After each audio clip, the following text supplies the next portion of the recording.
جزاک اللہ خیر و احسن الجزاء۔ محترم سامعین، میں ہندوستان کے معروف و مشہور خطیب فضیلت الشیخ حضرت مولانا محمد جرجیس صاحب سراجی اٹاوی حفظہ اللہ کی دینی خدمات پہ چند کتابیں اور ایک مومنٹو دینے کے لیے اس پروگرام کے صدر فضیلت الشیخ حضرت مولانا مظہر الحق صاحب مدنی حفظہ اللہ امیر جمعیت اہل حدیث امیروں سے درخواست کرتا ہوں کہ شیخ آپ تشریف لائیں اور ہمارے نامور خطیب ہندوستان کے معروف و مشہور خطیب فضیلت الشیخ حضرت مولانا محمد جرجیس صاحب سراجی اٹاوی حفظہ اللہ کو ان کی دینی خدمات پر اپنے دست مبارک سے یہ احسن الجزاء امیر جمعیت کی طرف سے شیخ محترم کو مومنٹو اور کتابیں پیش کی جا چکی ہیں۔ اب میں بلا کسی تاخیر ہندوستان کے معروف و مشہور خطیب شیریں بیاں صوبائی جمعیت اہل حدیث مغربی اتر پردیش کے امیر فضیلت الشیخ حضرت مولانا محمد جرجیس صاحب انصاری سراجی اٹاوی حفظہ اللہ سے انتہائی ادب کے ساتھ درخواست کرتا ہوں کہ شیخ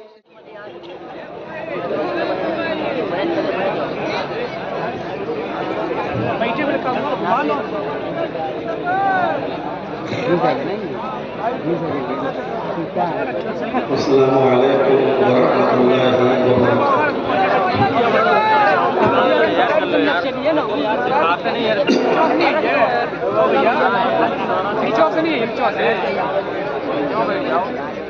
الحمد للہ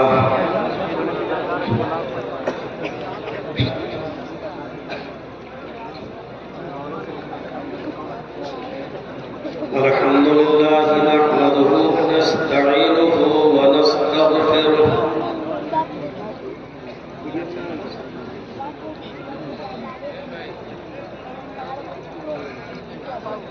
ونعوذ بالله من شرور أنفسنا ومن سيئات أعمالنا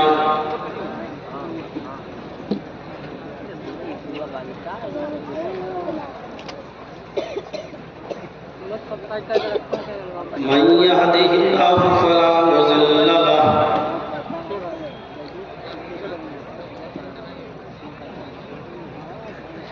ومن يضلل فلا هادي له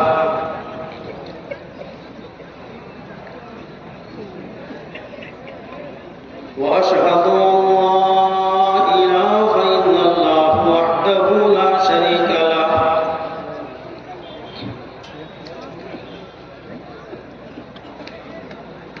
وأشهد أن محمدًا عبده ورسوله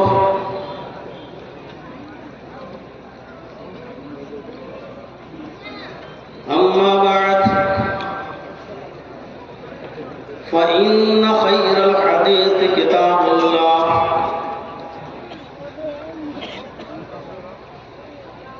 وخير الهدي هدي محمد صلى الله عليه وسلم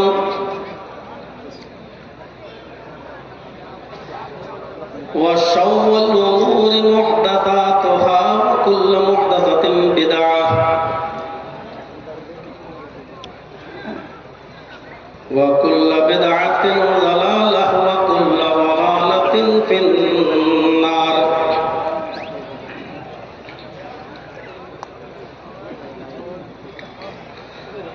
أعوذ بالله من الشيطان الرجيم، بسم الله الرحمن الرحيم۔ واعبدوا الله ولا تشركوا به شيئا وبالوالدين إحسانا وبذي القربى واليتامى والمساكين والجار ذي القربى والجار الجنب والصاحب بالجنب وابن السبيل وما ملكت أيمانكم إن الله لا يحب من كان مختالا فخورا۔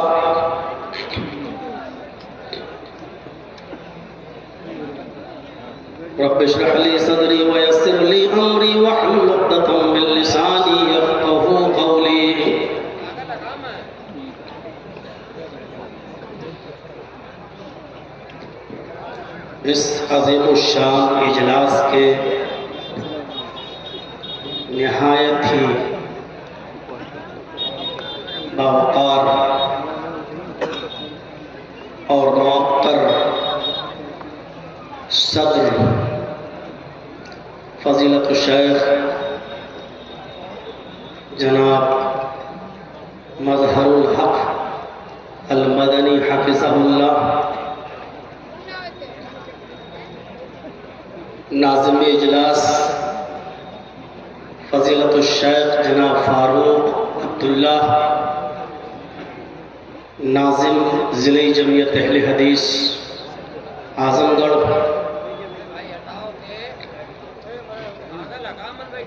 اور اسٹیج پر تشریف فرما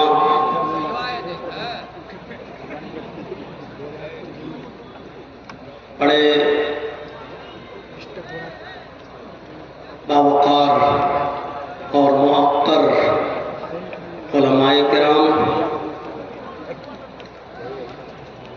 قرب و جوار اطراف و اکناف سے تشریف لائے ہوئے معزز سامعین حضرات،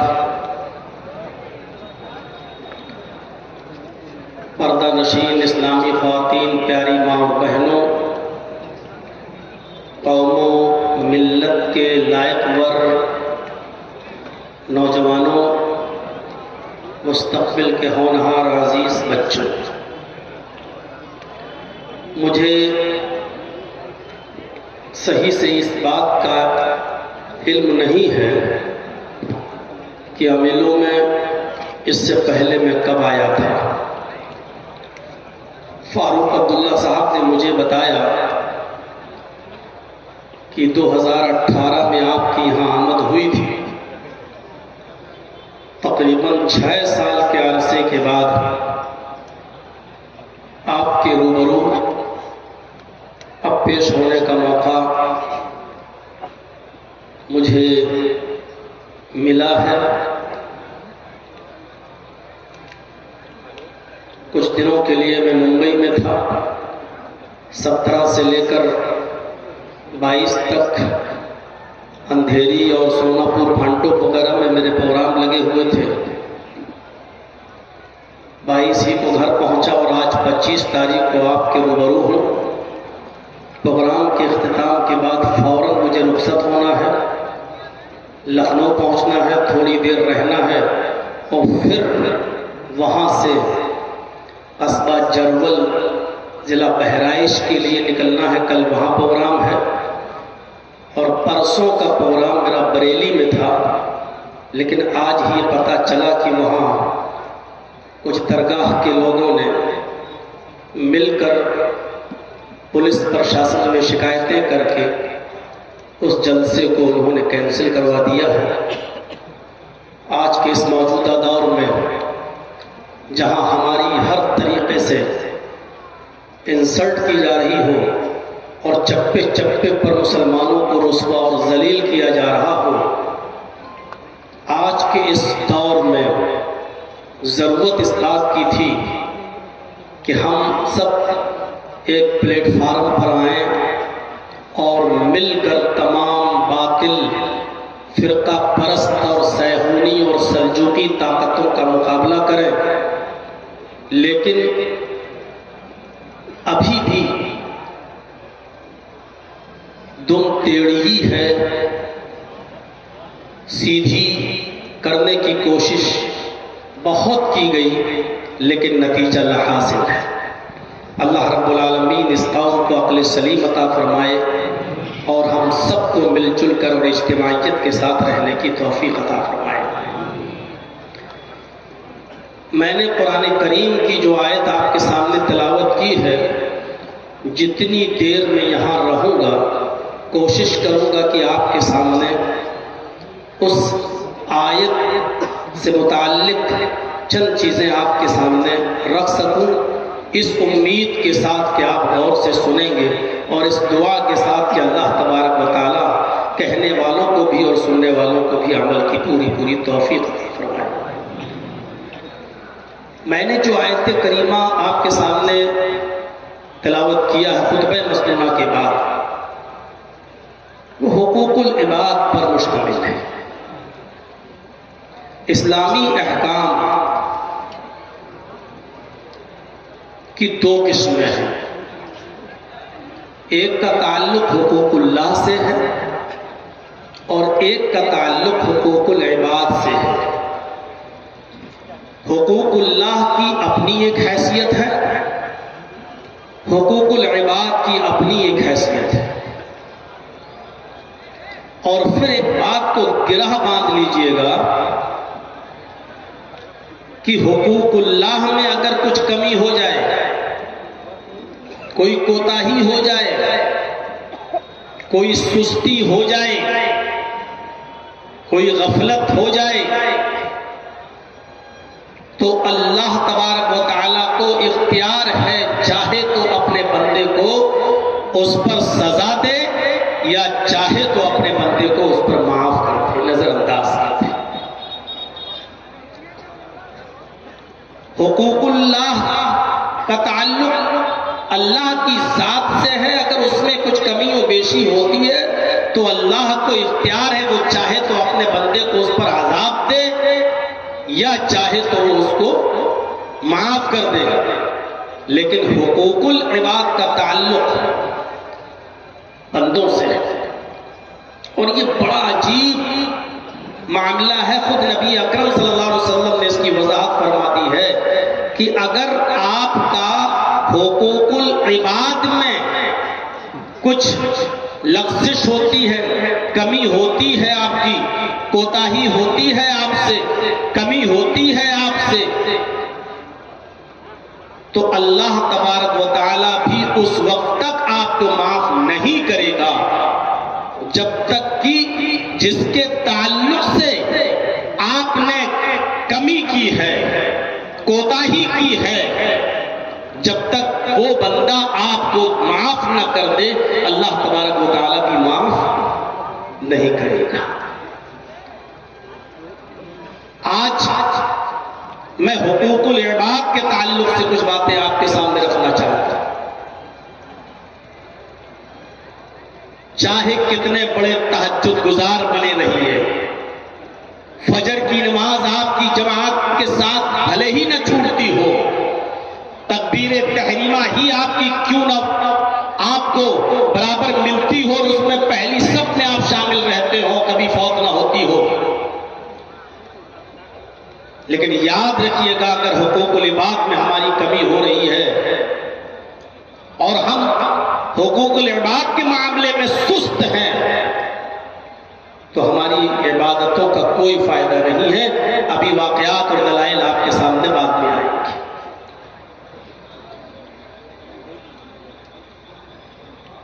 اس قرآن کی آیت کو پھر میں آپ کے سامنے رکھ رہا ہوں، اس کو سنیے اور اس کے ترجمے پر بھی غور کیجیے. وَاعْبُدُوا اللَّهَ وَلَا تُشْرِكُوا بِهِ شَيْئًا، اللہ کی عبادت کرو اور اس کے ساتھ کسی کو بھی ذرہ برابر شریک مت کرو. یہ ہو گیا حقوق اللہ.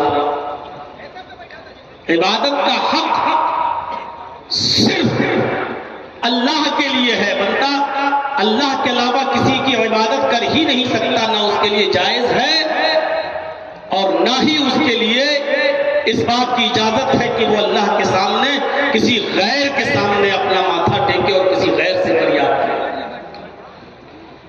ٹوٹل کلی جانی مالی ہر قسم کی جیسی بھی عبادت ہے وہ صرف اللہ تبارک و تعالیٰ کے لیے ہونی چاہیے. کلیئر کر دیا. وَاعْبُدُوا اللَّهَ، عبادت ہر حال میں اللہ ہی کی ہونی چاہیے.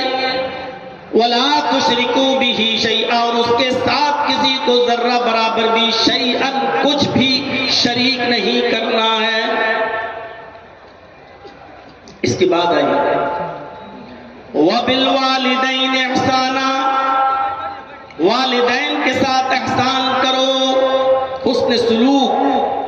یہاں اللہ تبارک و تعالیٰ نے یہ نہیں کہا کہ اپنے ماں باپ کو کھانا کھلاؤ، یہ نہیں کہا کہ اپنے ماں باپ کو پانی پلاؤ، کسی خاص ایک نیکی کا حکم نہیں دیا، بلکہ لفظ احسان استعمال کیا ہے.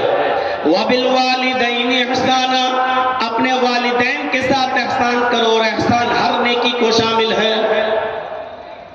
آپ کے باپ چلنے پھرنے سے عاجز ہیں، اڑ نہیں پا رہے ہیں، چل نہیں پا رہے ہیں، خواہش ظاہر کرتے ہیں کہ بیٹا مجھے ذرا گھر کے باہر ٹھنڈی ہوا میں بٹھا دو، میں تھوڑا سا گھر کے باہر بیٹھنا چاہتا ہوں، میں تھوڑا سا گھر کے باہر کھلی فضا میں بیٹھنا چاہتا ہوں۔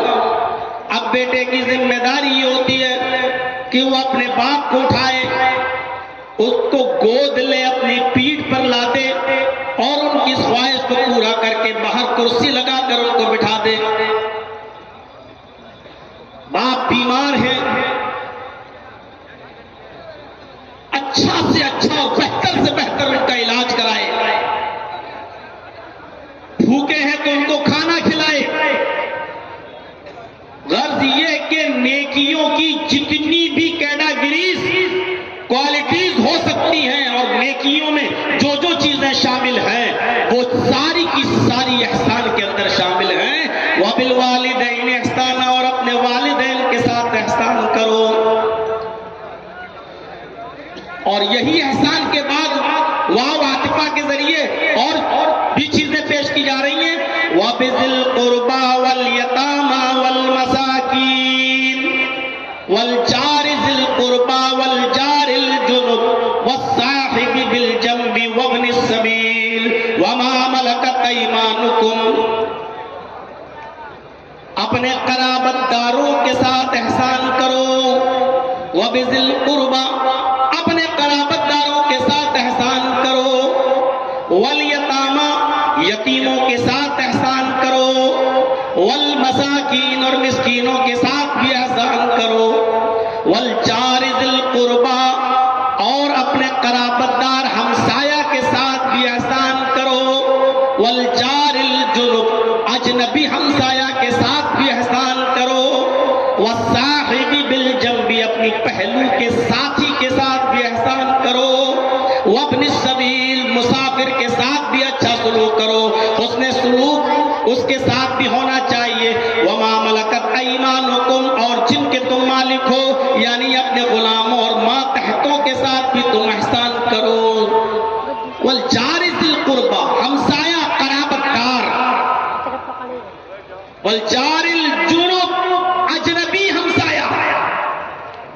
بعض مفسرین نے لکھا ہے ان پڑوسیوں کے ساتھ بھی احسان کرو جن سے تم آشنا ہو، جن کو تم جانتے ہو، جن سے تمہارے اچھے اثر و رسوخ ہیں، اور جن سے تم ہر وقت اٹھتے بیٹھتے ہو، جن کے ساتھ، جن کو تم پہچانتے ہو، ان کے ساتھ بھی اچھا سلوک کرو۔ اور اجنبی لوگوں کے ساتھ بھی اچھا سلوک کرو، جن کو تم نہیں جانتے ہو لیکن وہ تمہارے پڑوس میں ہیں، اجنبی ہے، جن سے تم آشنا نہیں ہو، لیکن ان کے ساتھ بھی تم اچھا سلوک کرو۔ بعض ہمارے مفسرین نے اس کی تشریح میں یہ بھی لکھا ہے کہ قرابت دار چاہے مسلمان، پڑوسی آپ کا چاہے مسلمان ہو تب بھی اس کے ساتھ اچھا سلوک کرو، اور اگر آپ کا پڑوسی غیر مسلم ہے تب بھی اس کے ساتھ اچھا سلوک کرو۔ وَالْجَارِ ذِي الْقُرْبَى وَالْجَارِ الْجُنُبِ کی یہ بھی تشریح کی گئی ہے، یہ بھی ایک معنی بیان کیا گیا ہے۔ وَالصَّاحِبِ بِالْجَنبِ، پہلو کے ساتھی کا مطلب یہ ہے کہ آپ اس سے واقف نہیں ہیں، آپ جانتے نہیں ہیں، آپ سفر کر رہے ہیں، ٹرین میں بیٹھے ہوئے ہیں، اچانک اس نے آپ کا نام پوچھا، آپ نے اس کا نام پوچھا، اس نے آپ کا بزنس پوچھا، آپ نے اس کا بزنس پوچھا۔ اب وہ اچانک آپ کا آشنا ہوا ہے، یہ ابھی منٹ، 2 منٹ، 5 منٹ، 10 منٹ، آدھا گھنٹہ، 1 گھنٹہ پہلے آپ سے اس کی آشنائی ہوئی ہے، یہ ہے وَالصَّاحِبِ بِالْجَنبِ، جس کے ساتھ ابھی ابھی آشنائی ہوئی ہے، جس کے ساتھ ابھی ابھی آپ کی دوستی ہوئی ہے، اس کے ساتھ بھی اچھا سلوک کرو۔ آپ کوئی بزنس کرتے ہیں، کاروبار کرتے ہیں، آپ جانتے نہیں، ابھی ابھی اس کے ساتھ آپ کا تعارف ہوا ہے، ابھی ابھی ایک دوسرے کا انٹروڈکشن ایک دوسرے کے ساتھ ہوا ہے، یہ ابھی ابھی آپ کا دوست بنا ہے، آپ اس کے ساتھ بھی اچھا سلوک کرو۔ یہ ہے وَالصَّاحِبِ بِالْجَنبِ کا معنی۔ وَابْنِ السَّبِيلِ، اور مسافروں کے ساتھ بھی اچھا سلوک کرو۔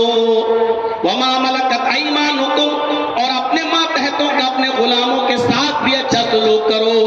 یہ قرآن نے بیان کیا ہے، قرآن نے اتنے لوگوں کی تشریح کرنا وہ بھی آج کے اس خطاب کے اندر شاید ہمارے لیے ممکن نہ ہو سکے. اس لیے پہلے تو ہم اس چیز کو اٹھاتے ہیں کہ حقوق العباد کیا ہے. ان چیزوں کا نمبر بعد میں آئے گا. حقوق العباد کیا ہے, اس کی حیثیت کیا ہے, ایسے سمجھنے کی کوشش کریں کہ اللہ تبارک و تعالیٰ نے جب آدم علیہ السلام کے اندر روح ڈالی اور ان کو بہت سے نام سکھائے, ان کی عظمت اور ان کے مقام کو بلند رکھنے کے لیے اللہ تبارک و تعالیٰ نے فرشتوں کو حکم دیا سجدہ کرو, اسجدوا لآدم, آئے فرشتوں تم آدم کو سجدہ کرو. قرآن کہتا ہے فسجدوا الا ابلیس ابا واستکبر وکان من الکافرین. سارے فرشتوں کو اللہ نے حکم دیا سجدہ کرو اور سب نے کر بھی لیا. فسجدوا, سب نے سجدہ کر لیا, الا ابلیس, سوائے ابلیس کے, اس نے سجدہ نہیں کیا. اور سجدہ کیوں نہیں کیا اس کی بھی وضاحت اللہ رب العالمین نے کر دی. انکار کیا, ابا منکر ہوا, نہیں کریں گے سجدہ. کیوں نہیں کیا؟ واستکبر, تکبر میں آ گیا, غرور آ گیا اس کے اندر. وکان من الکافرین, اور وہ کافروں میں سے ہو گیا. غرور کیا آ گیا؟ قرآن نے اس کی بھی وضاحت کی. اور غرور کیا تھا اس کے اندر؟ آئے اللہ میں آدم کو سجدہ کروں گا, میں ان کو جس کو تو نے مٹی سے پیدا کیا میں اس کے سامنے سجدہ کروں گا. خلقتنی من نار وخلقتہ من طین, اے اللہ تو نے مجھے آگ سے پیدا کیا, آگ سے, اور اس کو مٹی سے. تکبر دیکھیے یہیں سے آیا. کیا کہا؟ تو نے مجھے مٹی آگ سے پیدا کیا اور آدم کو مٹی سے پیدا کیا. کیا آگ مٹی کو سجدہ کرے گی؟ کیا آگ مٹی کے سامنے جھکے گی؟ ابا, انکار کر دیا, نہیں کریں گے. واستکبر, یہی تکبر تھا اس کے اندر کہ آگ مٹی کے سامنے کیسے جھک سکتی ہے. وکان من الکافرین, اور وہ کافروں میں سے ہو گیا. میرے بھائیوں غور کرو, آدم علیہ السلام کو اللہ نے پیدا کیا, پھر روح ڈالی. روح ڈالنے کے بعد ان کو بہت سے نام سکھلائے. نام سکھلانے کے بعد ان کی عظمت کو برقرار رکھنے کے لیے فرشتوں سے کہا کہ تم آدم کو سجدہ کرو. یہ اللہ رب العالمین کا محدود حکم تھا اور محدود وقت کے لیے تھا. اس سے یہ دلیل نہیں نکالی جا سکتی ہے کہ دیکھو اللہ نے خود حکم دیا کہ آدم کو سجدہ کرو, لہذا اس سے یہ دلیل نکلتی ہے کہ بندوں کو بھی سجدہ کیا جا سکتا ہے. میرے بھائیوں, اللہ رب العالمین کا جو حکم جس وقت تھا اس وقت تمام فرشتوں کے لیے وہ چیز عبادت تھی اور اللہ کا حکم ماننا ضروری تھا. سب نے مانا بھی, لیکن ابلیس نے انکار کر دیا اور کہا کہ میں سجدہ نہیں کروں گا کیونکہ میں آگ سے پیدا ہوا ہوں اور آگ مٹی کے سامنے نہیں جھکے گی, اور وہ کافروں میں سے ہو گیا. اللہ رب العالمین نے بھی ابلیس کو راندہ درگاہ کر دیا اور نکال دیا. ایک بات یاد رکھیے گا, ابلیس نے صرف آدم کو سجدہ ہی تو نہیں کیا, بقیہ کس چیز کی کمی تھی؟ غور کریے گا, کیا وہ عبادت نہیں کرتا تھا؟ کیا وہ شرک کرتا تھا؟ کیا وہ اللہ کی ذات اور صفات میں کسی کو شریک کرتا تھا؟ نہیں کرتا تھا. ابلیس کو یہ بھی انکار نہیں تھا, وہ اللہ کو سجدہ بھی کرتا تھا اور اللہ کے سامنے سجدہ کرنے کا انکاری بھی نہیں تھا. اور عبادتیں تو اتنی کرتا تھا کہ تفسیر ابن کثیر اٹھا کر دیکھیں, 4 انگلی کے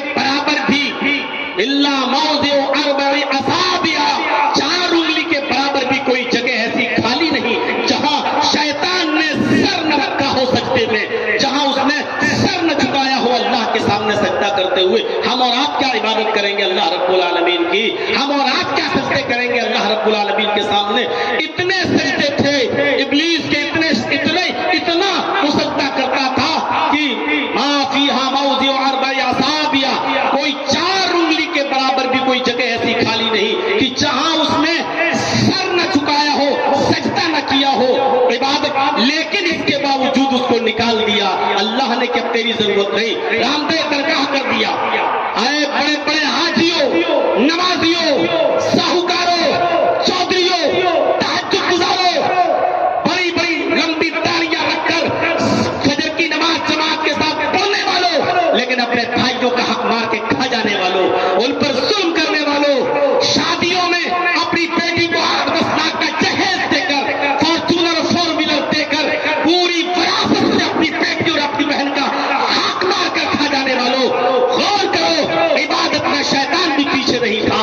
اس نے اتنے سجدے کیے اس زمین کے اوپر کہ اس کے سجدوں کا احاطہ نہیں کر سکتے ہو. اس نے اللہ کے ساتھ کسی کو شریک نہیں کیا تھا، اس نے اللہ کی عبادت میں کوئی کمی نہیں رکھی تھی، اور وہ شیطان اللہ کے سامنے سجدہ کرنے کا انکاری بھی نہیں تھا، لیکن اس نے آدم کو سجدہ نہیں کیا، اللہ کا ایک حکم نہیں مانا، صرف ایک حکم اور نکال دیا گیا. یہاں تو زمین و جائیدادیں قبضہ کیے بیٹھے ہیں، سگا بھائی سگے بھائی کو کھایا جا رہا ہے، بھائی اپنی بہنوں کا حق مار کے کھائے جا رہے ہیں، باپ اپنی بیٹیوں کا حق مار کے کھایا جا رہا ہے. میرے بھائیوں بہت سوچ سمجھ، میں نے پوچھا تھا فاروق عبداللہ صاحب سے کہ آپ کی کمیٹی کی طرف سے کوئی موضوع ہے مجھے یا میں اپنی طرف سے رکھ لوں. میں نے کل یا پرسوں ہی پوچھا تھا تو شیخ نے کہا کہ نہیں ہماری طرف سے تو کچھ نہیں، اصلاح معاشرے پہ رکھے تو بہتر ہوگا، ورنہ آپ جیسا بہتر سمجھیں. تو بہت سوچ سمجھ کر میں نے اس ٹاپک کو اٹھایا کہ آج اس چیز کی ضرورت ہے. آج حاجی یہ سمجھتا ہے کہ میں نے نماز پڑھ لی ہو گئے بس پارسا، یہاں مرے ڈائریکٹ جنت الفردوس میں داخل. یہاں جو آدمی بیچارہ جس کی فجر کی نماز کبھی جماعت سے نہیں چھوٹتی وہ سمجھتا ہے کہ ہم مرے اور سیدھے جنت کے اندر ہم داخل ہو جائیں گے. ہم تو ماشاءاللہ تہجد گزار ہیں، ہم فجر کی نمازیں پڑھتے ہیں. میرے بھائیوں شیطان نے 4 انگلی کے برابر بھی جگہ نہیں چھوڑی جہاں سجدہ نہ کیا ہو، لیکن اس کے باوجود اس نے راندہ درگاہ ہو گیا. کیوں؟ کیونکہ جب اللہ نے حق دے دیا آدم کو سجدہ کرو، اب یہ حقوق العباد میں شامل ہے، تم آدم کا کو سجدہ کرو تو آدم کا حق ادا ہوگا، اور نہیں وہ حقوق اللہ میں کمی نہیں کرتا تھا، حقوق العباد میں کمی کی راندہ درگاہ کر دیا گیا. وہ اللہ کے سامنے سجدے میں کمی نہیں کرتا تھا، لیکن اس نے آدم کا حق ادا نہیں کیا، نکال دیا گیا. یہ ہے حقوق العباد.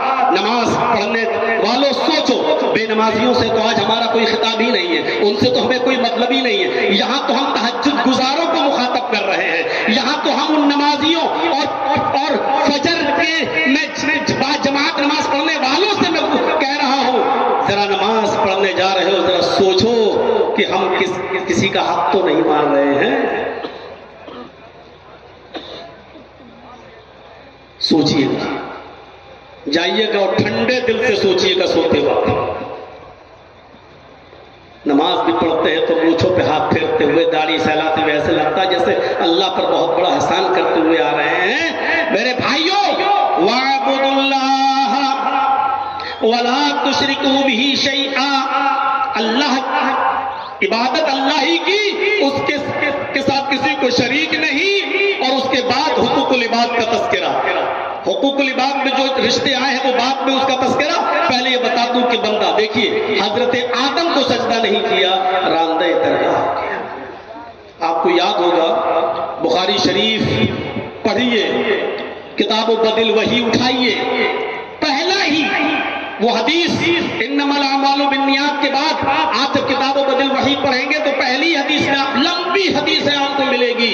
نبی اکرم صلی اللہ علیہ وسلم کئی دن کا کھانا لے جایا کرتے تھے، غار حرا کے اندر اللہ کی عبادت میں مصروف رہا کرتے تھے کہ ایک دن جبرائیل امین آئے، نبی اکرم صلی اللہ علیہ وسلم کے سامنے آ کر بیٹھ گئے، اور بیٹھنے کے بعد فرمایا نبی اکرم صلی اللہ علیہ وسلم سے، حالانکہ ابھی آپ نبی نہیں بنے ہیں، ابھی آپ رسول نہیں بنے ہیں، ابھی قرآن کی کوئی آیت نبی اکرم پر نازل نہیں ہوئی ہے، یہ پہلا واقعہ ہے، پہلا موقع ہے. حضرت جبرائیل علیہ السلام نبی اکرم صلی اللہ علیہ وسلم وسلم کے پاس جا کر بیٹھ گئے اور کہا اقرا یا محمد، اے محمد پڑھو. کیا کہا؟ اقرا یا محمد، اے محمد پڑھو صلی اللہ علیہ وسلم. محمد رسول اللہ صلی اللہ علیہ وسلم نے جو جواب دیا وہ وہی جواب تھا ہی، اور فطری طور پر جس انسان نے کبھی کوئی کتاب نہ پڑھی ہو، جس کو کوئی پڑھایا نہ گیا ہو، اس کا وہی جواب ہوگا. اور وہی جواب اللہ کے نبی نے دیا، ما انا بقاری، میں پڑھا ہوا نہیں ہوں. پہلے تو ڈر گئی، یہ آیا کون ہے؟ آج تک کوئی نہیں آیا غار ہرا میں، یہ کون ہے؟ اور آتے ہی مجھ سے کہہ رہا کہ پڑھو. ما انا بقاری، میں پڑھا ہوا نہیں ہوں. بخاری کے الفاظ، اللہ کے نبی فرماتے ہیں کہ اس نے مجھے پکڑا، اپنے سینے سے لگایا، اور اس نے اتنی زور سے مجھے دبایا کہ مجھے ایسا لگا کہ کہیں میری جان نہ چلی جائے. اس نے اتنی زور سے مجھے دبایا کہ مجھے ایسا لگا، ایسا محسوس ہوا کہ کہیں میری جان نہ چلی جائے. اس کے بعد میں اس نے چھوڑا، اور چھوڑنے کے بعد پھر اس نے کہا اقرا یا محمد، اے محمد پڑھو. ظاہر بات ہے آپ نے پھر وہی جواب دیا، ما انا بقاری، میں پڑھا ہوا نہیں ہوں.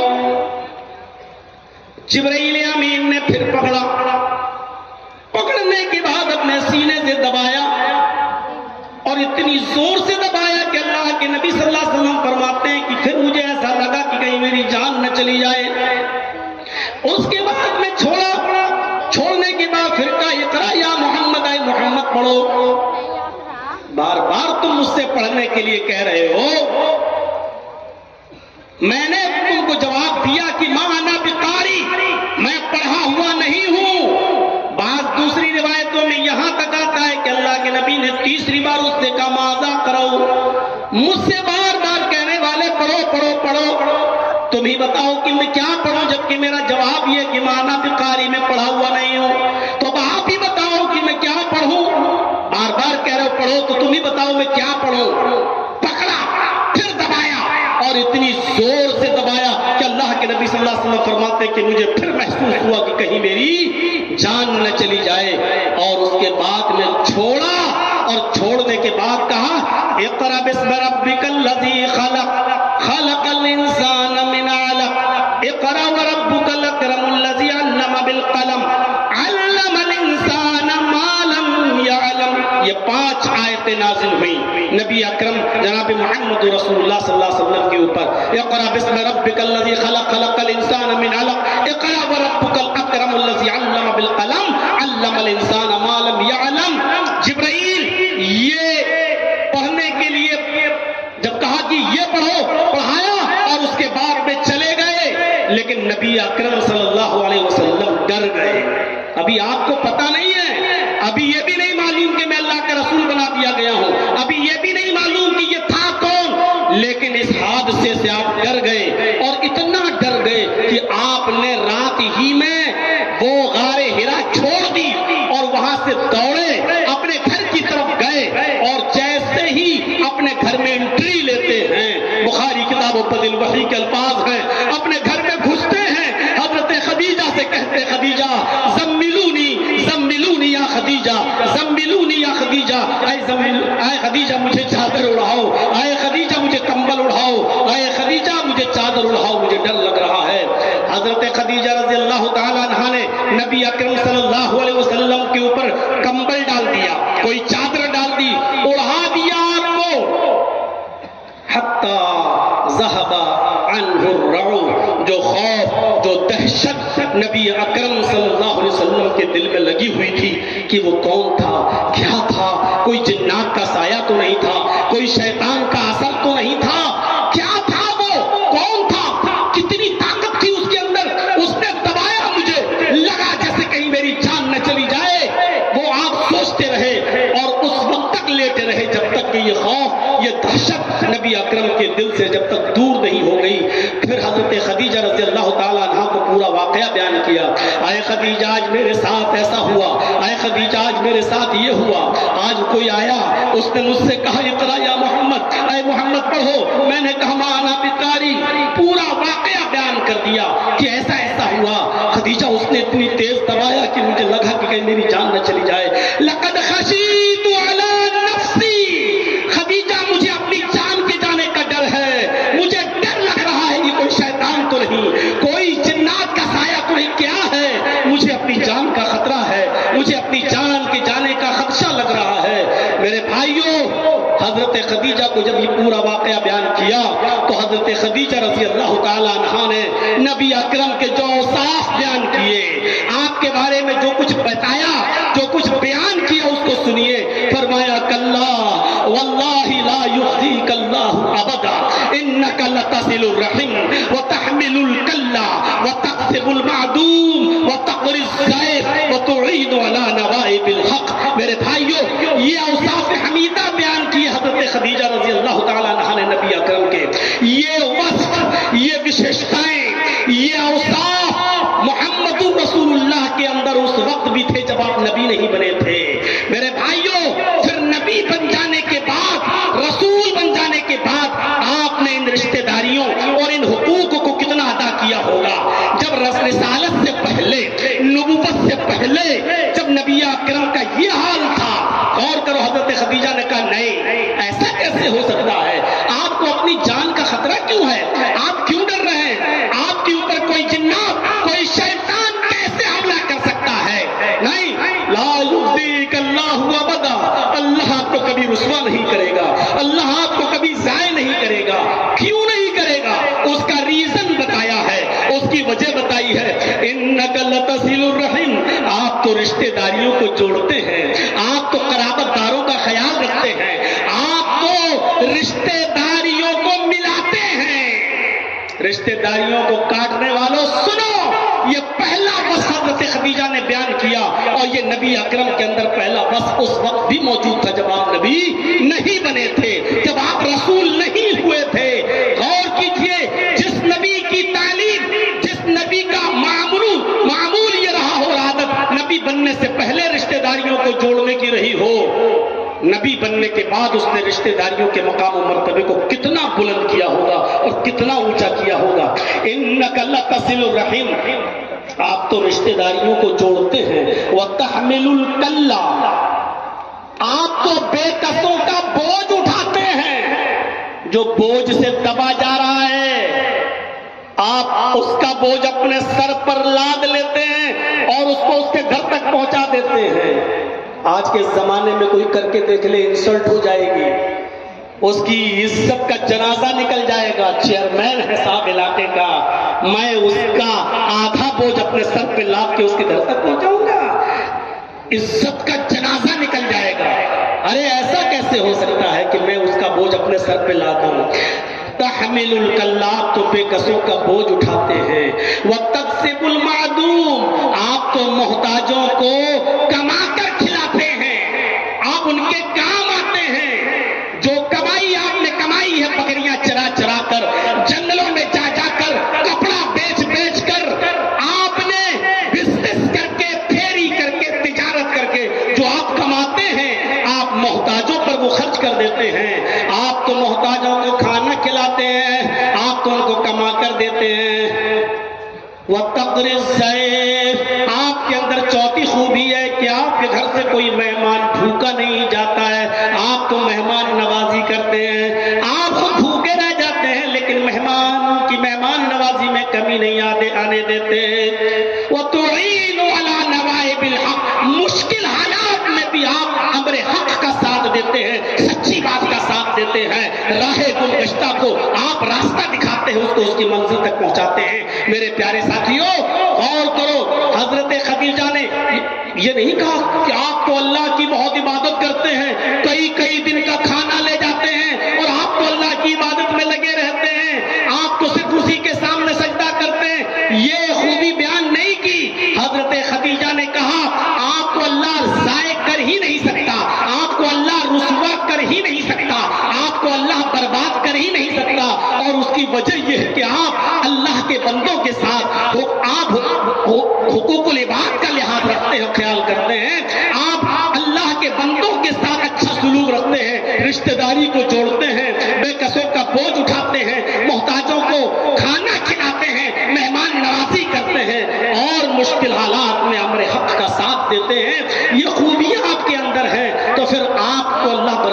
کیسے کر سکتا ہے؟ آپ کو اللہ ظاہر کیسے کر سکتا ہے؟ میرے پیارے ساتھیوں، اندازہ لگائیے، یہ ہے حقوق العباد۔ نبی اکرم جناب بخاری کی روایت ہی ہے، حضرت محمد رسول اللہ صلی اللہ علیہ وسلم نے ایک مرتبہ مجلس میں تمام صحابہ سے جب پوچھا تو یہی تو کہا تھا، من اصبح منکم اليوم صائما، آج کون ایسا شخص ہے جس نے صبح اس حال میں کی کہ وہ روزے سے ہو، نفلی روزے کے بارے میں؟ تو ابو بکر صدیق ہی اٹھے تھے۔ پھر آپ نے کہا کہ من اصبح منکم، آج کس نے صبح اس حال میں کی کہ اس نے کسی مسکین کو اور محتاج کو کھانا کھلایا ہو؟ پھر آپ نے پوچھا ایسا کون ہے جس نے آج کسی بیمار آدمی کی عیادت کی ہو؟ من اصبح منکم، تم میں سے کون ہے جس نے آج عاد منکم مریضا، جس نے آج کسی مریض کی عیادت کی ہو؟ پھر آپ نے پوچھا تم میں سے کون ہے آج جس نے صبح اس حال میں کی ہو کہ وہ کسی جنازے میں شرکت کیا ہو اور کسی مسجد کے ساتھ ساتھ قبرستان تک اس کے ساتھ گیا ہو؟ میرے بھائیوں، چاروں بار میں حضرت ابو بکر صدیق ہی اٹھے، حضرت ابو بکر صدیق اٹھے، میں نے ہی مسکین کو کھانا کھلایا، میں ہی بیمار کو آج دیکھنے گیا، میں ہی آج ایک جنازے میں شرکت بھی کی، اس کی نماز جنازہ بھی پڑھائی اور اس کو قبر میں اتارا بھی۔ یہ ساری خوبیاں میرے اندر آج میں نے اس حال میں صبح کی ہے۔ ہاں، اس کے ساتھ ساتھ حقوق اللہ بھی ادا کیا۔ وہ الگ بات ہے کہ روزہ فرض نہیں تھا، لیکن اس کے باوجود میں نے نفلی روزہ رکھا۔ ایک کام تھا صرف نفلی روزہ، بقیہ تینوں چیزیں جو بتائیں وہ حقوق العباد سے تعلق رکھتی ہیں۔ تو اللہ کے نبی صلی اللہ علیہ وسلم نے کیا فرمایا؟ جس نے صبح اس حال میں کی وہ جنت میں میرے ساتھ ہوگا، وہ جنت میں داخل ہوگا۔ آیا ابو بکر تم جنت کے اندر داخل ہوگے؟ میرے پیارے ساتھیوں، غور کرو، حقوق العباد کی یہ اہمیت ہے، حقوق العباد کا یہ مقام اور یہ مرتبہ ہے۔ آج ہم کیا حقوق العباد کا خیال رکھ رہے ہیں؟ جائیے گا، سوچئے گا، ہمارا پڑوسی کے ساتھ کیا معاملہ ہے؟ حقوق العباد میں صرف اتنا ہی نہیں آتا ہے، غیر مسلموں کے ساتھ کیا سلوک ہے، مسلمانوں کے ساتھ کیا سلوک ہے، مسلم قیدیوں کے ساتھ کیا سلوک ہے، عورتوں کے ساتھ کیا سلوک ہے، بیویوں کے ساتھ کیا سلوک ہے، بیواؤں کے ساتھ کیا ہمارا سلوک ہے، یتیموں کے ساتھ کیا ہمارا سلوک ہے، غیر مسلموں کے ساتھ کیا ہمارا سلوک ہے۔ ارے شریعت نے تو جانوروں تک کے حقوق بیان کیے ہیں، اور پڑھیے گا جانوروں کے چیپٹر کو کھول کے اللہ کے نبی صلی اللہ علیہ وسلم نے یہاں تک متعین کیا ہے کہ اگر کوئی جانور تم پالے ہوئے ہو اور کھیت جوتنے کا کام لیتے ہو، اس سے کھیتی باڑی کا، تو اس کے اوپر کتنا بوجھ لاد سکتے ہو اور کتنی دیر اس سے کام کرا سکتے ہو اور کتنی دور بیٹھ کر اس پر سفر کر سکتے ہو اور اس کے اوپر کتنا بوجھ لاد سکتے ہو، یہ ساری چیزیں شریعت میں موجود ہیں اور شریعت اس سے بھری پڑی ہوئی ہے۔ جو شریعت جانوروں تک کے حقوق میں کمی نہ ہونے دیتی ہو اور ہمیں حکم دیتی ہو کہ جانوروں کے ساتھ بھی اچھا سلوک ہو، وہ حقوق العباد کے معاملے میں کتنی میرے بھائیوں چوکس ہوگی اور ہمارے اوپر کتنا بار ڈال رہی ہوگی کہ تم حقوق العباد کا خیال رکھو۔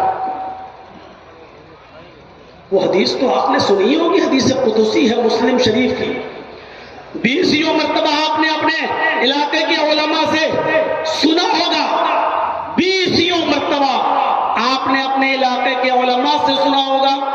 حدیث قدسی ہے، وہ حدیث قدسی کہتے ہی اسی کو ہیں جس میں اللہ کے نبی صلی اللہ علیہ وسلم یہ کہیں کہ اللہ فرماتا ہے، نبی اکرم صلی اللہ علیہ وسلم کہیں کہ اللہ نے فرمایا، وہ حدیث قدسی کہلاتی ہے۔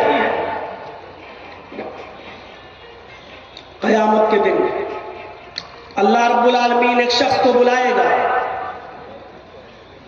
سیدھے اس سے یہی سوال کرے گا، مسلم شریف کی حدیث، اے میرے بندے، دنیا میں بھوکا تھا، تو نے مجھے کھانا کیوں نہیں کھلایا؟ کیسا لگ رہا ہے؟ وہ اللہ جو کھانے اور پینے سے پاک ہو، جو نہ کھاتا ہو نہ پیتا ہو، اور یہ عقیدہ توحید کا ایک حصہ ہے، جو اللہ کو کھانے اور پینے والا مانتا ہے وہ مسلمان نہیں ہو سکتا ہے۔ یہ عقیدہ ہونا چاہیے. اللہ نہ کھاتا ہے، نہ پیتا ہے، نہ سوتا ہے. لا تأخذہ سنۃ ولا نوم، اس کو اونگ تک نہیں آتی. نیند تو بہت دور کی بات. اونگ تو جانتے ہی ہے نا، اور نہ جانتے ہو تو جمعے کے دن چلے جائیے گا مسجد میں، جاتے ہی ہوں گے. اور کوئی مولانا صاحب بیچارے سیدھی سیدھی تقریر کر رہے ہوں، جیسے کتاب پڑھی جاتی ہو اس انداز میں سمجھا رہے ہوں، تو یہ اس کو یہ بھی نہیں آتا. لیکن قیامت کے دن اللہ ایک انسان کو بلائے گا، ادھر آؤ، اس سے کہے گا دنیا میں بھوکا تھا، تو نے مجھے کھانا کیوں نہیں کھلایا؟ اور اس آدمی کا جواب بھی یہی ہوگا، اے اللہ تجھے کون کھلائے گا اور کیسے کھلا سکتا ہے؟ تو تو کھاتا ہی نہیں. اے اللہ تو تو ساری کائنات کو کھلانے پلانے والا ہے، پھر تو کیسے؟ اس کے جواب میں اللہ رب العالمین جو کہے گا، اے میرے بندے دنیا میں میرا فلاں بندہ بھوکا تھا، اے میرے بندے دنیا میں میرا فلاں بندہ بھوکا تھا، اگر تو نے اس کو کھلایا ہوتا تو تو مجھے اس کے پاس پاتا. اس کے پاس پاتا مطلب یہ تھوڑی کہ میں وہاں موجود ہوتا، یعنی میں تیری مدد کے لیے حاضر رہتا. اللہ رب العالمین کے لیے ضروری نہیں ہے کہ وہ آسمان سے اتر کر دنیا پر آئے اور لوگ کہیں کہ نہیں وہ یہاں ہے، وہ اس بوتل میں بھی ہے، وہ اس کیمرے میں بھی ہے، وہ اس مجلس میں بھی ہے.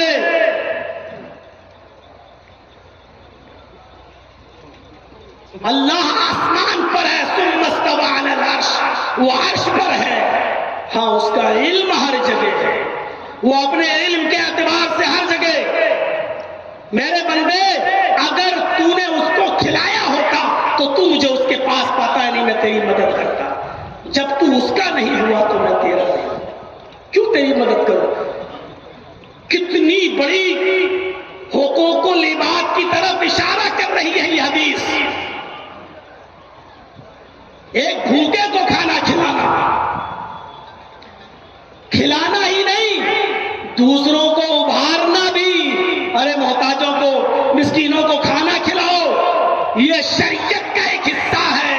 وَلَا يَحُضُّ عَلَىٰ طَعَامِ الْمِسْكِينِ، یہ وہ شخص ہے جو لوگوں کو، فقیر، محتاج اور بھوکوں کو کھانا کھلانے کے لیے اکساتا نہیں تھا، ابھارتا نہیں تھا.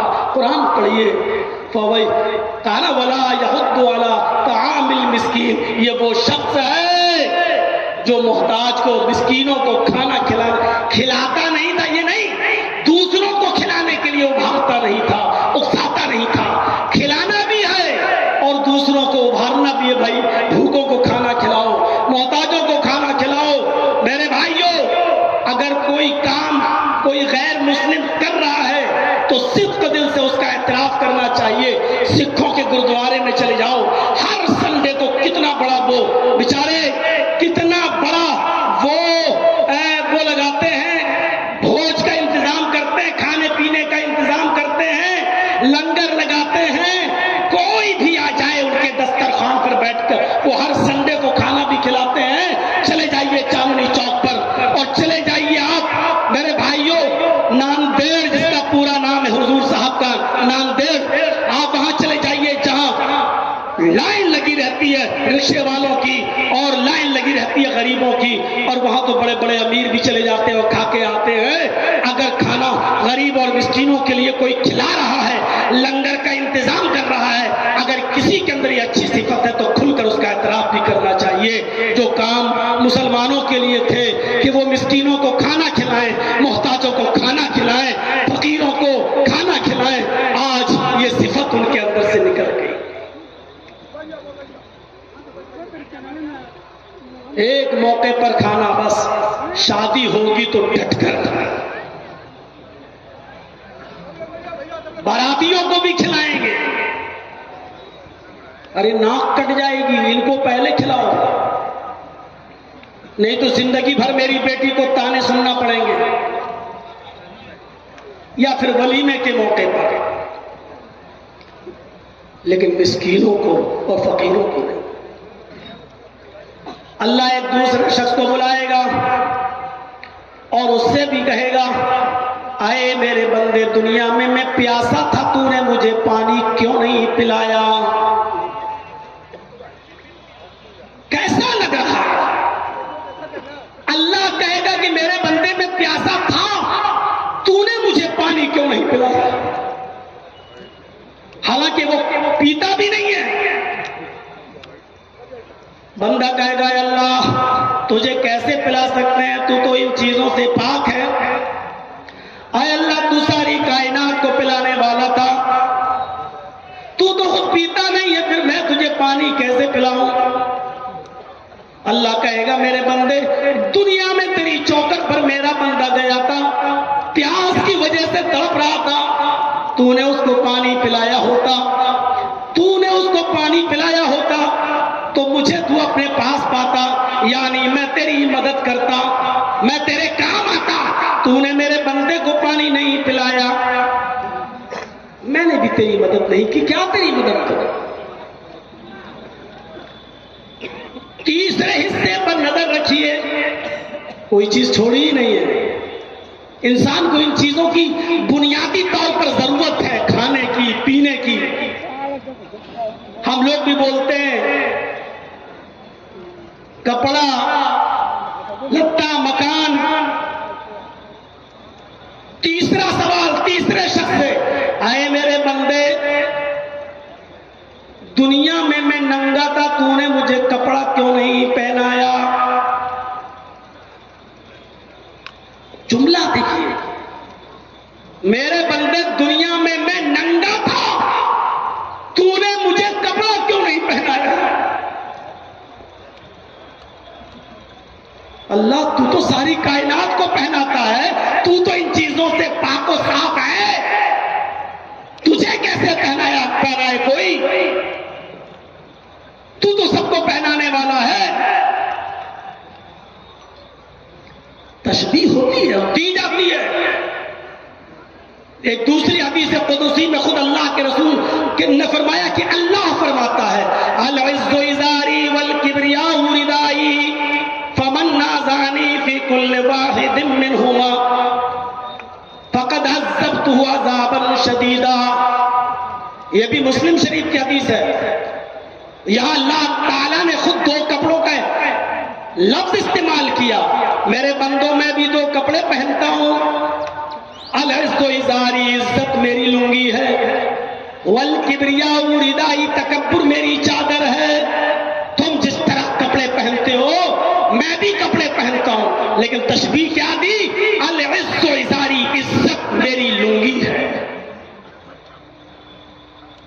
کوئی آدمی اپنے آپ کو دنیا میں عزیز بننے کی کوشش نہ کرے، میں سب سے بڑا عزت والا.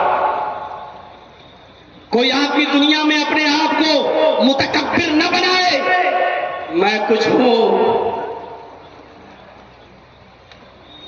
میں یہ ہوں، میں وہ ہوں.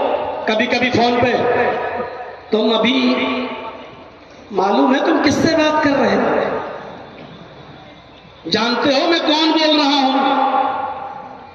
یہی ہے وہ تکبر.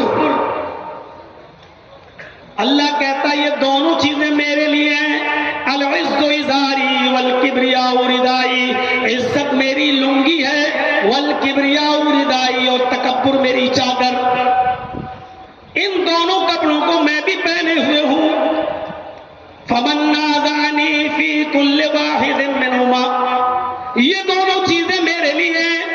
اگر ان دونوں چیزوں میں سے کوئی ایک چیز بھی اگر میرے کسی بندے نے مجھ سے چھیننے کی کوشش کی، فمن نازعنی فی کل واحد منہما، ان دونوں میں سے کوئی ایک چیز بھی مجھ سے چھیننے کی کوشش کی، فقد عذبتہ، بس اتنا نہیں کہا کہ میں اس کو عذاب دوں گا، فقد عذبتہ عذابا شدیدا، میں اس کو دردناک سخت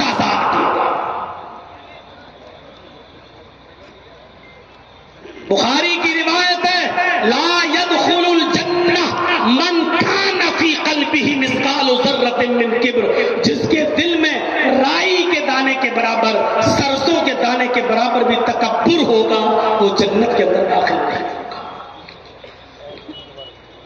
رائی کا دانہ کہاں پہنچا دیا اللہ نے؟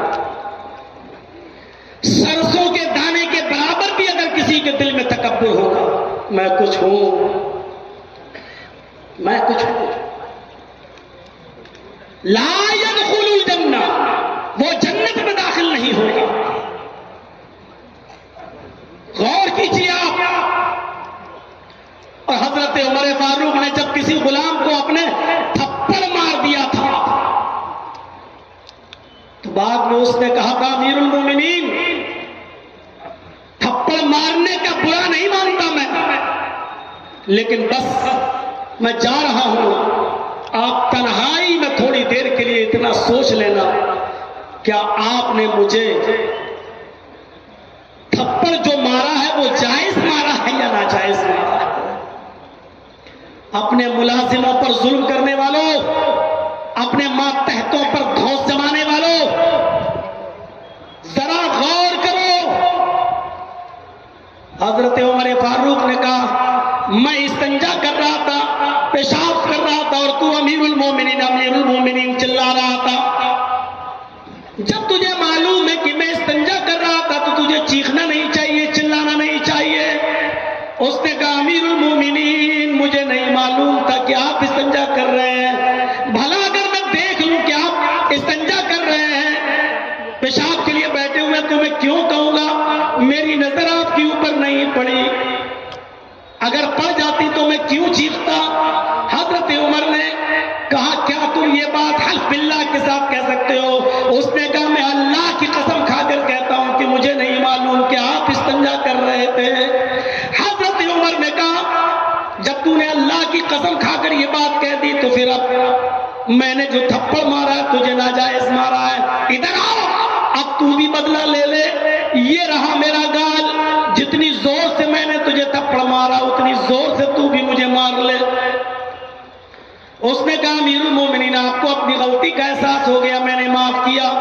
فرمایا نہیں، اسی دنیا میں تمہیں انتقام لینا ہوگا، اسی دنیا میں تمہیں بدلہ لینا ہوگا، قیامت کے دن میں اپنی ایک نیکی بھی تمہیں نہیں دے سکتا ہوں۔ تم اس لیے مجھے معاف کر رہے ہو کیونکہ میں امیر المومنین ہوں، اس کی وجہ سے تم مجھے نظر انداز کر رہے ہو؟ نہیں، اس نے پھر کہا جس طرح میں نے قسم کھا کر اعتراف کیا کہ اللہ کی قسم میں نے آپ کو استنجا کرتے ہوئے نہیں دیکھا، اسی طرح میں اللہ کی قسم کھا کر کہتا ہوں کہ میں نے دل سے آپ کو معاف کر دیا۔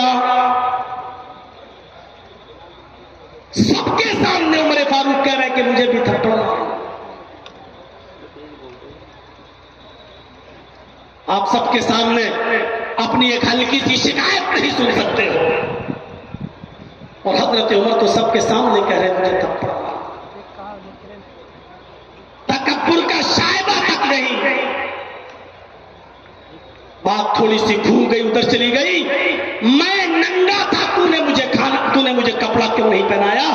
کہے گا اللہ تو کیسے ننگا رہ سکتا، تو ساری کائنات کو پہناتا ہے۔ تو اللہ رب العالمین کہے گا میرے بندے تیری چوکھٹ پر پھٹے پرانے کپڑے پہنے ہوئے آیا تھا، تجھے معلوم تھا کہ آدمی بیچارہ غریب ہے، اس کے پاس کپڑا پہننے کے لیے بھی پیسہ نہیں ہے، خریدنے کے لیے بھی پیسہ نہیں ہے۔ تیرے پاس کپڑے کی فیکٹری تھی، کپڑے کا گودام تھا، پیسہ تھا، کپڑا خرید کر اس کو دے سکتا تھا، لیکن تیری چوکھٹ سے نا امید اور نا مراد لوٹا۔ اس لیے اگر تو اس کی مدد کرتا تو میں تیری مدد کے لیے حاضر ہوں، میں تیری مدد کرتا۔ اگر تو اس کو کپڑا پہناتا تو مجھے اس کے پاس آتا۔ غور کرو میرے پیارے ساتھیوں، یہ حدیث حقوق العباد پر کتنی بڑی اہمیت رکھتی ہے، اور کیا بتاتی ہے کہ بھوکے، ننگے، محتاج، غریب، ایسے لوگوں کے لیے ہمیں اور آپ کو اس دنیا میں پیدا کیا گیا ہے، اتارا گیا ہے کہ تم زمین والوں پر رحم کرو، آسمان والا تمہارے اوپر رحم کرے گا۔ یہ سب حدیثیں ایسے ہی مسجدوں میں سنانے کے لیے نہیں ہوتی کہ سن لو ایک کان سے اور دوسرے کان سے اڑا دو۔ محمد رسول اللہ ایک جنگ کے لیے اعلان کر رہے ہیں، لوگوں نے اپنے اپنے نام لکھا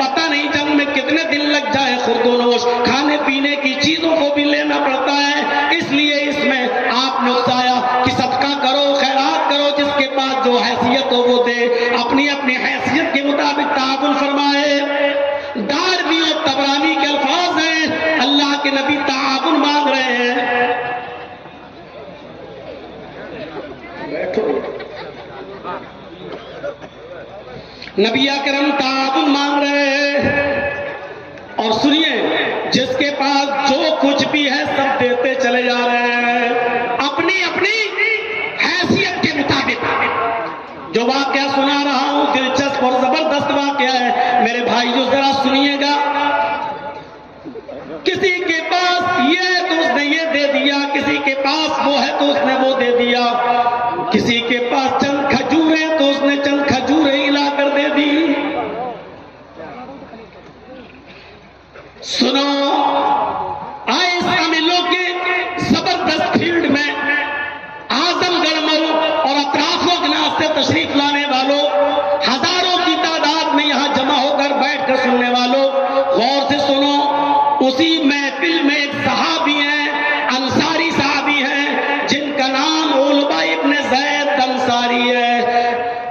ان کے پاس ان کے گھر میں 2 کھجوریں بھی نہیں ہیں جو وہ 2 کھجوریں دے سکے، کچھ نہیں ہے ان کے پاس دینے کے لیے۔ جہاد میں جانا ہے، نام لکھا لیا ہے، لیکن ہر شخص، ہر صحابی صدقہ و خیرات کر رہا ہے، کچھ نہ کچھ دے رہا ہے۔ علبہ ابن زید انصاری کے پاس کچھ بھی نہیں ہے۔ کہتے ہیں مجھے بڑی شرمندگی محسوس ہوئی، مجھے بڑی شرمندگی محسوس ہوئی۔ محفل سے چپکے سے اٹھتے ہیں، سیدھے اپنے گھر جاتے ہیں، عشاء کی نماز پڑھتے ہیں، لیٹ جاتے ہیں، یہی سوچتے ہیں کہ اللہ میرے پاس ایسی کوئی چیز نہیں ہے کہ میں بھی اس کو صدقہ دے سکوں، میں بھی اس کو زکات میں نکال سکوں۔ اللہ کے رسول نے تعاون مانگا، میں نبی اکرم کو دے سکوں، نبی اکرم صلی اللہ علیہ وسلم کو پہنچا سکوں۔ آدھی رات کے بعد اٹھتے ہیں، وضو بناتے ہیں، 2 رکعت نفل نماز پڑھتے ہیں، اور 2 رکعت نفل نماز کے بعد اللہ سے یوں دعا کرتے ہیں۔ غور کیجئے دعا کیا کر رہے ہیں۔ دعا کرتے ہیں اللہم انہ لیس عندی شیء ما اتصدق بہ الہ العالمین۔ تیرے نبی نے صدقہ و خیرات تعاون مانگا، اللہ کے ہر بندے نے، تیرے ہر بندے نے اپنی اپنی حیثیت کے مطابق جو تھا اس کو دیا، محمد رسول اللہ کو پہنچایا، کچھ نہیں تھا 2 کھجوریں تھی وہ دیا۔ انہ لیس عندی شیء، اے اللہ میرے پاس کوئی ایسی چیز نہیں، ما تصدق بہ، جس کو میں صدقہ دے سکوں، جس کو میں خیرات کر سکوں، میرے پاس کوئی چیز نہیں۔ میں نے نبی اکرم کو کوئی صدقہ نہیں دیا، میں نے نبی اکرم کو کوئی خیرات نہیں دیا، میں نے محمد رسول اللہ نے اللہ کی راہ میں جو مانگا، میں نے محمد رسول اللہ کا کوئی تعاون نہیں کیا۔ اللہم انی اتصدق بعرضی علی من نالہ، اے اللہ آج میں اپنی عزت کا صدقہ کرتا ہوں۔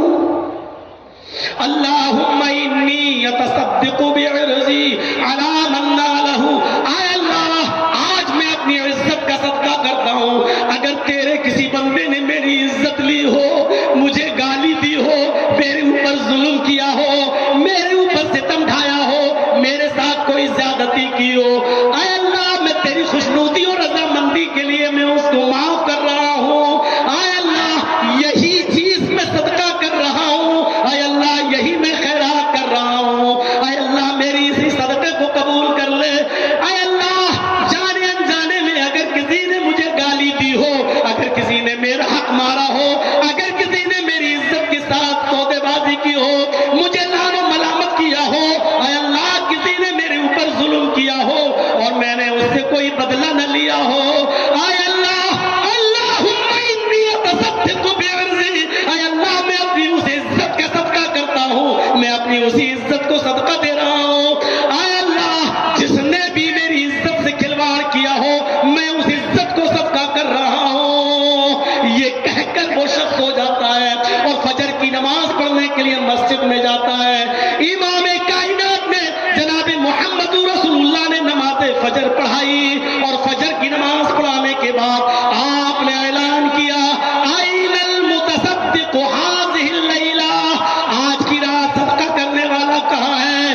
آج کی رات خیرات کرنے والا کہاں ہے؟ سب ایک دوسرے کو دیکھ رہے ہیں، سب نے جو صدقہ کرنا تھا دن ہی میں کر لیا، جس کو جو دینا تھا اس نے دن ہی میں دے دیا، رات میں تو کسی نے صدقہ ہی نہیں کیا ہے۔ اور اللہ کے نبی کہہ رہے ہیں آئین المتصدق هذه الليلہ، آج کی رات جس نے صدقہ کیا وہ کہاں ہے؟ تھوڑی دیر کے بعد علبہ ابن زید انصاری نے کہا اللہ کے رسول میں یہاں ہوں۔ آپ نے کہا ادھر آؤ۔ حضرت علبہ ابن زید سے کہا ابشر فوالذی نفسی بیدی، تمہیں خوشخبری ہو، تمہارے لیے خوشخبری ہے، اس ذات کی قسم جس کے قبضے میں محمد کی جان ہے۔ ابھی ابھی جبریل نے مجھے بتایا ہے کہ جاؤ آج کی رات صدقہ دینے والے سے کہہ دو کہ اللہ رب العالمین نے تمہارے صدقے کو مقبول صدقے میں لکھ لیا ہے، تمہارا صدقہ قد کتبت فی الزکاۃ المقبلہ، اللہ رب العالمین نے مقبول زکات میں اس کو لکھ لیا ہے، یعنی تمہارا کل رات آج کی رات جو صدقہ تھا اللہ نے اس کو قبول کر لیا ہے۔ میرے پیارے ساتھیوں غور کرو، یہ بہت بڑی ظلم و زیادتی ہے کہ ہم کسی کے اوپر ظلم کریں، ہم کسی کے اوپر زیادتی کریں، یہاں تک کہ اگر ہم نے کسی کو گالی بھی دی ہے معاف کیجئے گا تو یہ بھی اس وقت تک معاف نہیں کرے گا اللہ جب تک وہ بندہ آپ کو معاف نہ کر دے جس کو آپ نے گالی دی ہے۔ یہ بھی کبیرہ گناہوں میں شامل ہے، کبیرہ گناہوں میں شامل ہے۔ میرے بھائیوں ہماری آنکھوں کے سامنے ظلم ہوتے رہتے ہیں، ہماری آنکھوں کے سامنے ظلم ہوتے رہتے ہیں، کیا کوئی آدمی ہے جو ظالم کو اس کے ظلم سے روکے؟ ہے کوئی؟ من مشى مع ظالم ليقويه، اللہ کے نبی فرماتے ہیں جو ظالم کے ساتھ چلا اس ارادے کے ساتھ کہ ظالم کو تقویت پہنچائے، اس ارادے کے ساتھ کہ ظالم کا ساتھ دے، ظالم کو تقویت پہنچائے، فقد خرج من الاسلام، اللہ کے نبی فرماتے ہیں کہ وہ اسلام سے نکل جاتا ہے، وہ اسلام سے خارج ہو جاتا ہے۔ ہم غور کریں کتنے ایسے موقع ہیں جو ہم اپنے ظالم دوست کا ساتھ دیتے ہیں، پہلے سے فون پہ کہہ دیا جاتا ہے میرے دوست آج حق ادا کر دیجئے میرا، آج فلاں فلاں آدمی کی گواہی میں تم تھوڑا سا ہماری طرف سے بول دو، آپ جانتے ہیں کہ میرا دوست ہم سے جھوٹ بلوا رہا ہے، آپ جانتے ہیں کہ میرا دوست ظالم ہے، لیکن اس کے باوجود آپ اس کا ساتھ دے رہے ہیں صرف اس لیے کہ وہ دوست ہے۔ من مشى مع ظالم ليقويه، اللہ کے نبی فرماتے ہیں جو ظالم کے ساتھ کھڑا ہوا اس لیے کہ اس کو طاقت پہنچائے، اس کا ساتھ دے، فقد خرج من الاسلام، وہ اسلام سے خارج ہو جاتا ہے۔ اور اسی لیے امام کائنات نے فرمایا انصر اخاک ظالما او مظلوما، اپنے بھائی کی مدد کرو چاہے وہ ظالم ہو یا مظلوم ہو، اپنے بھائی کی مدد کرو چاہے وہ ظالم ہو خواہ وہ مظلوم ہو۔ صحابہ نے کہا اللہ کے رسول مظلوم کی مدد تو سمجھ میں آتی ہے، بیچارہ جس پر ظلم ہوتا ہے، لیکن ظالم کی مدد کیسے کریں؟ ظالم کی مدد چہمانہ دارت، ظالم کی مدد کا کیا معنی ہے؟ ہم ظالم کی مدد کیسے کریں؟ تو اللہ کے نبی نے فرمایا ظالم کو اس کو ظلم کرنے سے روک تو یہی اس کی مدد ہے، ظالم کو ظلم کرنے سے روک دو یہی اس کی مدد ہے۔ علامہ ذہبی کی ایک کتاب ہے اور بڑی مشہور کتاب ہے کتاب الکبائر کے نام سے، علامہ ذہبی نے کتاب الکبائر میں ایک واقعہ نقل کیا ہے، اس واقعے کو ذرا سنیے میرے بھائیوں کہ ایک شخص نے دریا کے کنارے ایک مچھلی کا شکار کیا، مچھلی تھوڑی بڑی تھی، اس کو خوشی ہوئی کہ یہ مچھلی میرے پاس آ گئی، چلو آج ہم کثیر العیال ہیں، ہمارے بچے زیادہ ہیں تو ہمارے بیوی بچے آج اسی مچھلی کو کھا کر آج اب کی رات اپنی بھوک مٹائیں گے اور آرام سے سو جائیں گے۔ وہ مچھلی کو لے کر آ رہا تھا، راستے میں کسی ظالم شخص نے اپنے ساتھیوں کے ساتھ مل کر اس مظلوم سے اس مچھلی کو لے جانے والے سے کہا کہ یہ مچھلی مجھے دے دو۔ اس نے کہا بھائی میں دریا سے پکڑ کے لایا ہوں اور میرے زیادہ بچے ہیں اور میرے پاس کوئی چیز نہیں ہے کھلانے کے لیے، میں تمہیں کیسے دے دوں؟ اس نے کہا دے رہا ہے یا نہیں؟ زیادتی کی، تو اس شخص نے کہا بھائی اگر لے رہے ہو تو اس کی قیمت دے دو، چلو ہم کچھ سبزی ابزی یا کوئی اور چیز لے کر اپنے بچوں کو کھلا دیں گے۔ انہوں نے کہا چپ چپ، پوری مچھلی اس نے چھین لی۔ جب یہ چھین رہا تھا تو یہ مظلوم آدمی اپنی مچھلی کو چھڑانے کے لیے اپنی طرف کھینچ رہا تھا، ظالم طاقتور تھا، مچھلی سٹکتی جا رہی تھی۔ اس مظلوم آدمی نے مچھلی کو بچانے کے لیے اس کا ہاتھ اپنے منہ میں رکھ لیا، اس کا انگوٹھا، مچھلی چھیننے والے کا انگوٹھا اس آدمی کے منہ میں آ گیا جس کی مچھلی تھی۔ اس نے کاٹا، لیکن وہ ظالم شخص زیادہ طاقتور تھا، اس نے مچھلی کو چھین لیا اور اس کے کاٹنے کا بھی اس کے اوپر کوئی فرق نہیں پڑا۔ یہ مچھلی لے کر چلا گیا، یہ شخص اس کو دیکھتا رہا اور چیختا رہا، اللہ کے بندے میری مچھلی مجھے دے دے، میرے پاس اپنی بیوی بچوں کو کھلانے کے لیے اس مچھلی کے علاوہ کوئی چیز نہیں ہے۔ ایک مچھلی چھینی تھی، کتاب الکبائر میں علامہ صاحبی نے جو نقل کیا سنیے آگے۔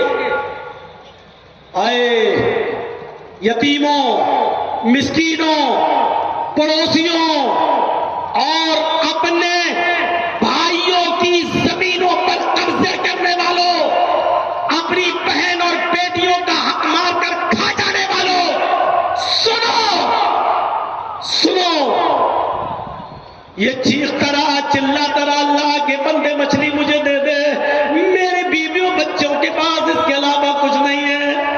لیکن اس نے ایک نہیں سنی، یہ اس کو دیکھتا رہا، اور جب اس کی آنکھوں سے اوجھل ہو گیا تو اس کے منہ سے بددعائیہ جملے نکل گئے۔ انہی بددعائیہ جملوں کے بارے میں اللہ کے نبی صلی اللہ علیہ وسلم نے فرمایا تھا، اتق دعوت المظلوم، مظلوم کی بددعا سے بچو، اس لیے کہ مظلوم جب بددعا دیتا ہے تو اس کی آواز اور اللہ کے عرش کے بیچ میں کوئی پردہ نہیں ہوتا، لیس بینہ وبین اللہ حجاب، اس کے اور اللہ کے درمیان پھر کوئی پردہ نہیں ہوتا، ڈائریکٹ اللہ مظلوم کی آہ کو سنتا ہے، پھر انصاف کرتا ہے، اس کے انصاف میں دیر ضرور ہوتی ہے لیکن اندھیر نہیں ہوتا ہے، اس کی لاٹھی میں آواز نہیں ہوتی ہے، اور ظالم اسی دنیا میں اپنا انجام دیکھ لیتا ہے۔ وہ آدمی وہاں سے چلا گیا، اس کے منہ سے بددعائیہ جملے نکلے۔ اس ظالم نے اپنے ساتھیوں کے ساتھ مچھلی کھائی، پکایا کھایا اور گلچھرے اڑائے اور سو گیا۔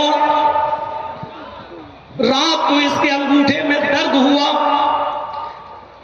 کسی طریقے سے اس نے صبح تک اس کو رات کاٹ لی، اور صبح اپنے علاقے کے حکیم و طبیب کے پاس گیا۔ اس نے کہا بھائی انگوٹھا دیکھو میرا۔ طبیب نے اس انگوٹھے کو دیکھنے کے بعد کہا اس میں تو انفیکشن، زہر پھیل رہا ہے، تمہارا انگوٹھا تو یہ سڑ گیا ہے۔ اس زمانے میں کوئی اینٹی بائیوٹک ایسی دوائیاں تو چلتی نہیں تھی کہ چلو اس کے زہر کے اثر کو ختم کر دو، اب یہ انگوٹھا تمہارا کاٹا جائے گا، اگر تم نے انگوٹھا نہیں کٹوایا تو یہ زہر تمہارے دھیرے دھیرے پورے ہاتھ میں پھیل جائے گا، پورا ہاتھ کاٹا جائے گا۔ اس نے اپنے دوستوں سے، لوگوں سے مشورہ کیا، اور مشورہ کرنے کے بعد پھر یہ ہوا کہ انگوٹھا ہی کٹوا دو، یہی بہتر ہے۔ پھر اس نے اس طبیب کے پاس جا کر 2-4 دن کے بعد اپنا انگوٹھا کٹوا دیا اور مطمئن ہو گیا کہ انگوٹھا کٹ گیا، چلو اب زہر کا اثر ختم ہو گیا۔